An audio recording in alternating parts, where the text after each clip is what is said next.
The time has come, and so have I. Devil May Cry 4 is one of my earliest memories of modern PC gaming. It was many years ago when I went to go visit my good old friend Devin at his house, and at his place he had a pretty decent gaming rig at the time. So good, he was able to play Fallout New Vegas at a decent frame rate. He also showed me the PC version of the vanilla version of Devil May Cry 4, running at 60 FPS 1080p, something around that time that was really cool to see. It was in windowed mode though. Fun times. This was a little over 10 years ago. Crazy how time flies. Anyway, originally released for the PS3 and debuting on Microsoft's Xbox 360 in 2008, this was the Devil May Cry game for the next generation. And from what I heard at the time, it was a good game, taking what made Devil May Cry 3 good and bring it to HD. About 7 years later, we would get the Special Edition treatment, right after the definitive edition of DMC Devil May Cry 2 about 2 months later. I'll be looking at both the original release and the Steam release of the Special Edition, but I will be mostly focusing on the Special Edition since it's the complete package. I do own a version of Devil May Cry 4 physically on Xbox 360, but the Special Edition did get a physical release. It was only available in Asia, so here in America we are stuck with only a digital version for the PS4, PC, and Xbox One, so keep that in mind. Anyway, Devil May Cry 4 takes the hack and slash action from the prior games and just brings it up to the 7th generation, now in stunning 720p HD. You take control of two characters. In the first half, you take control of the newcomer, Nero, and in the second half, we have our veteran of the series, Dante. I'll be talking about them more later. You go through mission by mission, leveling up and getting new techniques and moves, this time using Proud Souls instead of Red Orbs. Red Orbs this time are used to buy items like Blue Orbs for increasing your health, and Purple Orbs that are used to increase Devil Trigger time. It's also used to buy health items if you're that bad. Completing each mission gives you a score and a rank, and depending on what you get, it'll change your reward. This game isn't super long, it's 21 missions, and half of it is retreading the same places that Nero went through, just this time as Dante. It feels like a cop-out since you fight the exact same bosses except two of them. It seems rather unfinished, but I digress. Nero and Dante play differently, with Nero having a sword that can be revved up to do more damage, or different moves called Exceeds, and the sword is called Red Queen. Nero also has a powerful demon right arm, called the Devil Bringer. It can be upgraded to bring enemies close to you and throw enemies. Dante plays like Dante in Devil May Cry 3. 4 different styles: Swordmaster, the melee focus style; Gunslinger, the gun style; Trickster, which is mostly used for mobility and evasion; and we have Royal Guard, which is your parry style. This time you can switch your styles on the fly, something that was added to 3 Special Edition on the Switch. There is a different final style for Dante at the end, but that's literally at the end of the game. Other than Rebellion, Dante also gets a set of gauntlets so he can get more close-up and personal. He also gets a variety of different weapons like Pandora's Box. Nero, sadly, doesn't really get new weapons other than his Devil Trigger, if you can count that. Like in every Devil May Cry game, there is a style point system where the better you do in combat, the better the rank. The better the rank, the more Proud Souls and Red Orbs you get. Devil May Cry 4 is also the third game to use Capcom's proprietary MT framework engine, with the first game that used it being Dead Rising back in 2006, a game that one day I'll make a video of because I have a lot to talk about that series. And this is not the last time we'll see about that game. So what are the major differences between the regular edition and special edition? Well, to add something I forgot in DMC3, it's turbo mode. It was added in the special edition of Devil May Cry 3, and what it does is it increases the game speed by 20%. This can be turned on and off in the options of both Devil May Cry 3 Special Edition and Devil May Cry 4 Special Edition. I generally choose to have it on. There are also 3 new playable characters that are unlocked from the get-go. You have Vergil, because it's Special Edition, and you have Trish and Lady. Trish, who hasn't been playable since DMC2, she uses her guns and carry the Sparta. This is also Lady's playable debut, in a way. She was technically playable in the credits of Devil May Cry 3, but I digress. When playing as the two ladies, Lady herself replaces Nero, and Trish replaces Dante. They both have their distinct playstyles, with Lady mostly using her weapons, while Trish uses her guns, Pandora's Box, and Sparta. Vergil's campaign is just Vergil. All stages are just Vergil, even Dante ones. He has a couple cutscenes that take place before DMC3, and that's it. He plays like he did in DMC3, but now has a new gauge called the Concentration Gauge, or as I like to call it, the Motivation Gauge. It's there where the larger it's filled, the more damage you can do, and you lose it by getting hit or whiffing combos. Lady and Trish also have a couple cutscenes that aren't canon to my knowledge, but seeing them is always fun. Like in other special editions, Bloody Palace mode is a thing, where you can pick a character and grind Red Orbs. And other than the theater mode, these are the modes. Before I get to the story, I should probably mention the music. And yes, there's one thing I should say, and that is the time has come, and so have I. The time has come and so have I. I'll laugh last 'cause you came to die. The damage done, the pain subsides, and I can see the fear clear when I look in your eye.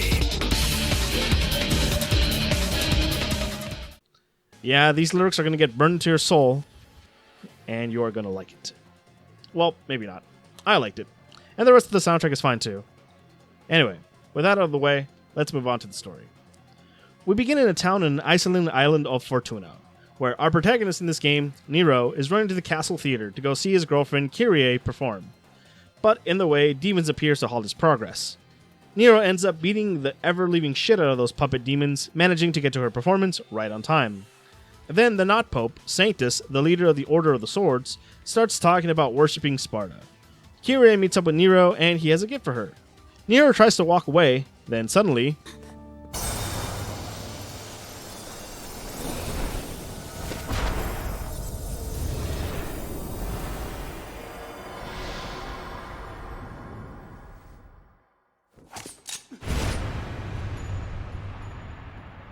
Yep, Dante's here, and he kills the not Pope, and everyone around.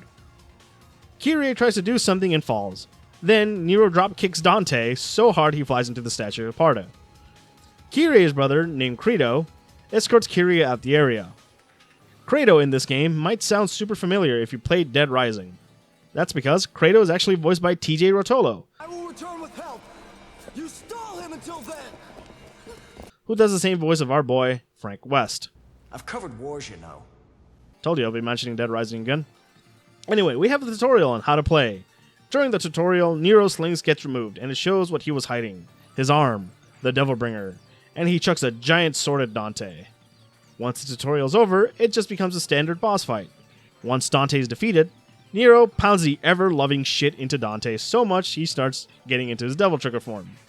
Nero throws him and his sword and ends up impaling Dante, as tradition. Dante leaves right after. Credo, Kyrie, and Nero are cleaning the theater after the conflict. Kyrie finds the gift that was originally going to be for her, and it was a necklace. Credo calls Nero to capture the assassin. Meanwhile, outside the theater, more demons appear, and Nero handles them all. Nero starts heading out of town and ends up in this old mine town area, where this thing, Vergil, a four-legged fire demon who jumps out of a slab, burns all the abandoned houses down. Nero puts out the fire, and a boss fight ensues. A punch from the Devilbringer later, Vergil escapes into the slab, and Nero moves towards the castle. At the foot of the castle, he meets up with his lady, who is killing demons. Gloria, a new member of the Order of the Swords, and she knows Nero. Then Nero and Gloria immediately split ways. While traversing the castle, he ends up in this library where a knight from the Order appears and then attacks Nero. It turns out demons were possessing the armor. After that, Nero gains the power of using Beyblades. Once Nero masters this ultimate power, he ends up in this giant courtyard where these two demons are trying to seduce Nero. They fight Nero, and this giant toad-like thing named Baal appears, and the actual boss fight starts. Once defeated, Nero outright kills Baal, and it turns out he had brothers. And Nero seals the slab. Exploring more of the castle, Nero gains the ability to use these platforms as springs. Back to the main hall, he gets on top of this chandelier and cuts it, and it breaks through the portrait of the Not Pope, showing a secret area. Meanwhile, somewhere else in a different area, the Not Pope gets revived. Apparently, he has ascended, and here we have Agnes, and he is worried that Nero might find his facility. Credo's importance is to find Dante. So, after a quick game of dice rolling, Nero finds Agnes' facility. Agnes introduces himself, and in the back, we see a familiar sword in the background. If you played the last century, it's broken, but that's the Yamato. Couple swords thrown to the window, and Nero breaks through. Nero interrogates Agnes, and he spills the beans that the Not Pope wants to isolate demonic power to conquer the world. And he informs Nero that the Not Pope is alive. Nero ends up getting impaled. Agnes tells D'Angelo's to finish off Nero. Nero thinks of Kyrie, and then he explodes. And Agnes shows him this true form, and then the Yamato is back in one piece. Nero gains a stand, and now he wields the Yamato, and thus he unlocks this Devil Trigger. He escapes the castle into a waterfall bridge, and then ends up in the forest, where Dante is there, and he says the famous line. What the hell is this? Dante taunts Nero and he falls deep into the forest. Agnes shows up to the Not Pope and calls Credo out for knowing that Nero had demonic powers. Credo is now tasked to take Nero captive. And now the person who needs to capture Dante is Gloria. Agnes informs the Not Pope that Nero is in a relationship with Kyrie. Going through the forest, Nero gets into a pathway where this plant serpent chases you and destroys the only way back. That thing that destroyed the bridge is actually our next boss. Who would have thought? Echidna is the she-viper's name. And after a boss fight, Nero gets the power of context-sensitive plant removal. After going through the Lost Woods for Mockery of Time,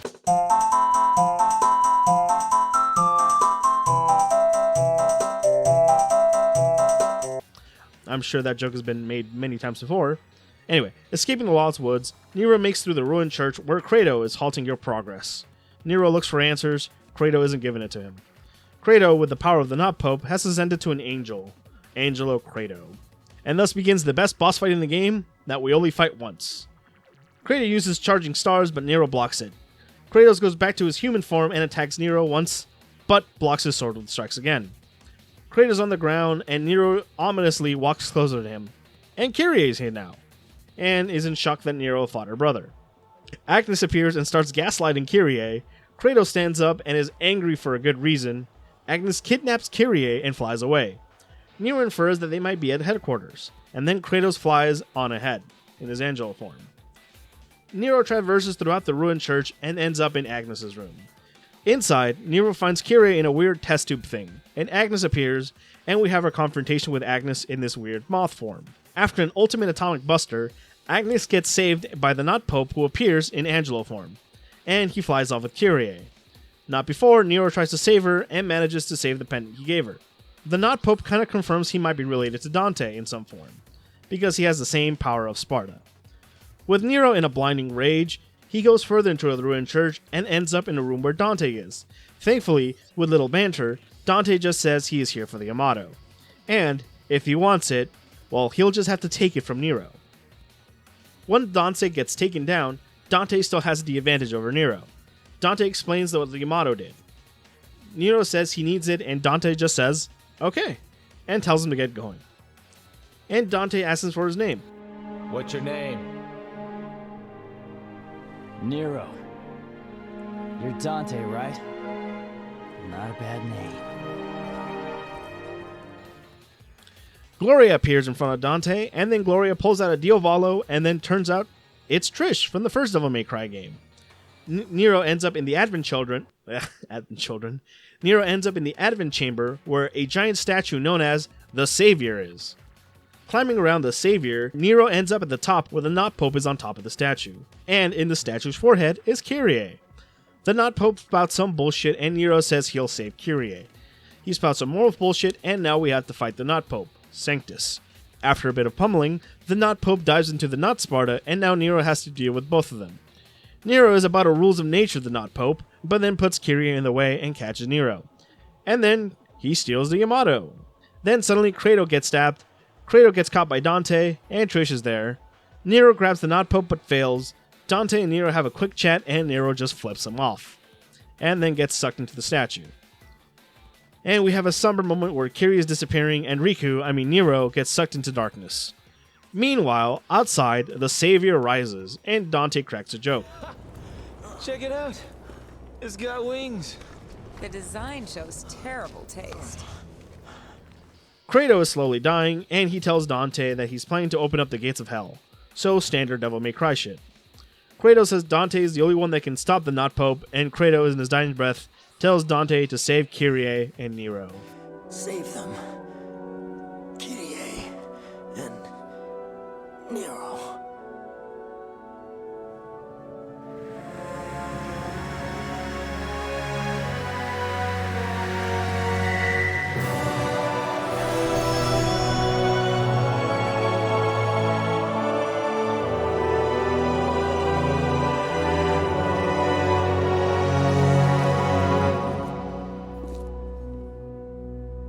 I'll do it.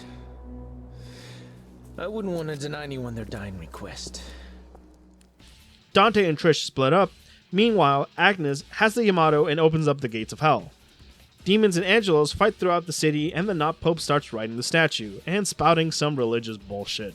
while shooting lasers. Dante watches the show from a distance and now has to escape the crumbling church. Now, Dante. Where do I begin? Well, every mission Nero has, Dante has to do. Just in reverse. This includes every boss except for Credo because he is dead. And every location. So let's knock these out of the way quickly. Once Dante escapes the church, and we have a quick flashback with Dante and Trish, and Lady's there. After he ends up in the Lost Woods and now has to fight the She-Viper again, he almost gets bored and then the fight begins. Once defeated, Dante just outright kills her, and gets some glowing power and it becomes a gauntlet, named Gilgamesh. After escaping the forest, he ends up in the castle again. This time it's frozen all around. Dante ends up in the area with a frog demon thing. This time, Dante calls it out. Dante cuts it in half and gets the item, Pandora's box. And Dante uses it to annihilate the other Dagons. Then he falls. Obligatory health drain mission, and Dante escapes the castle. He ends up in the ghost town where we have Vergil, same dance as before, Vergil explodes, and then Dante gets the power of the Needler from Halo, aka Lucifer, and then breaks a heart. Dante dashes towards the theater where it all started, and we have the best cutscene in the game.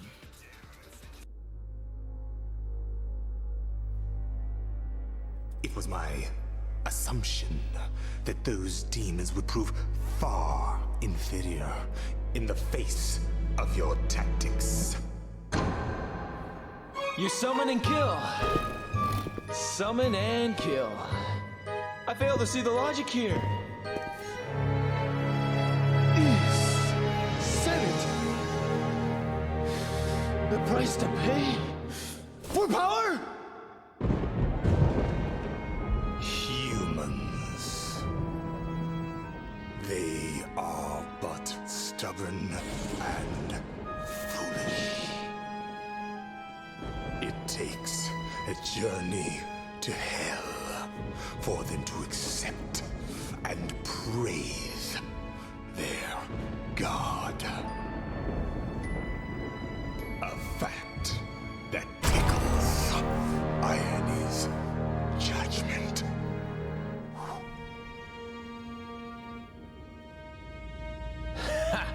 And your judgments interest me not. For I am here to reclaim what is rightfully mine.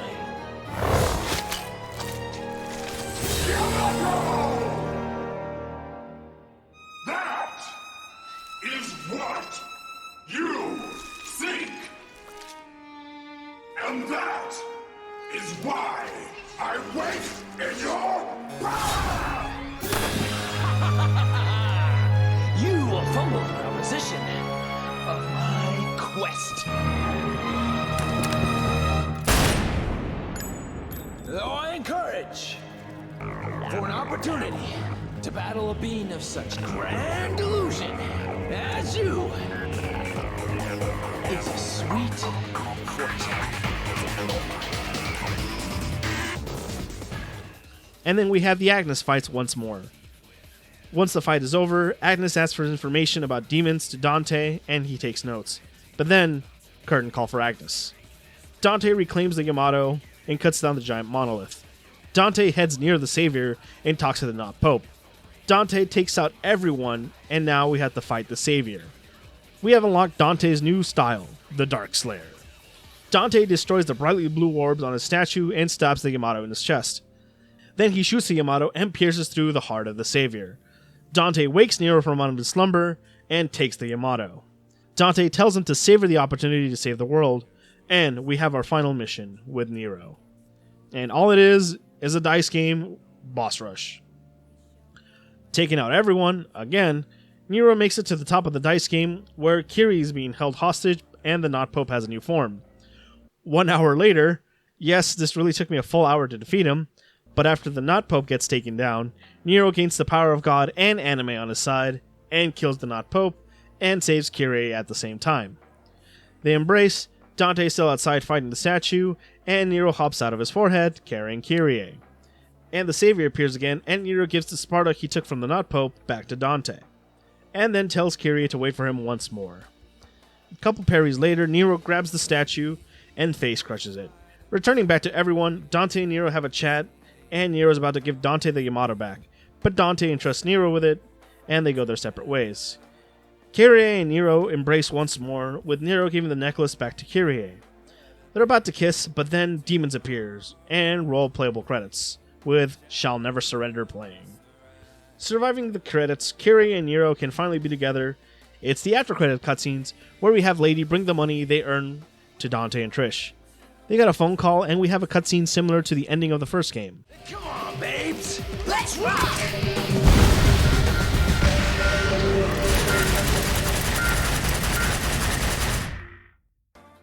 And that's the story of Devil May Cry 4. Okay, after everything, I say I enjoy the game, but it really feels rather unfinished. As cool as the whole thing is with playable Dante, the problem is going through everything you did, just in reverse. It seems like it reeks of rushed development. From what I've read throughout some forums, and that game development was cut in half, and it shows, which is a damn shame. But the game was released, so I'm viewing it as it is. And that is, it's unfinished. Mostly because the whole Dante section gets boring because how tacked on it feels, and the backtracking just kind of drags the experience. But I will say this though, I did enjoy what I played. Like usual, depending on what version you play, you will get pretty much the same experience with the exception of the special edition editions. That was a thing years later. And the original release, thankfully, Devil May Cry 4 Special Edition tends to go on sale, so I recommend I'm picking it up when it is. Like stated before, the Special Edition is only digital here in North America, but the original has physicals, but performance and price depending on what console you own. So overall, Devil May Cry 4 is a fine addition to the Devil May Cry series, but it's still flawed, since it was never fully finished in a way. But it's still a good game. I would say it's definitely worth it, especially on a sale. So what's next for the Devil May Cry series?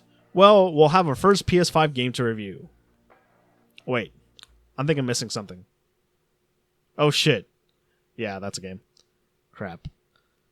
Well, I've been Fonzie. You can follow me on Twitter at Fonzie's Revenge. Follow me on Twitch at Fonzman. And I'll have a link to my second channel where I upload my stream archives. Anyway, I'll see you in the next video. Stay stylish.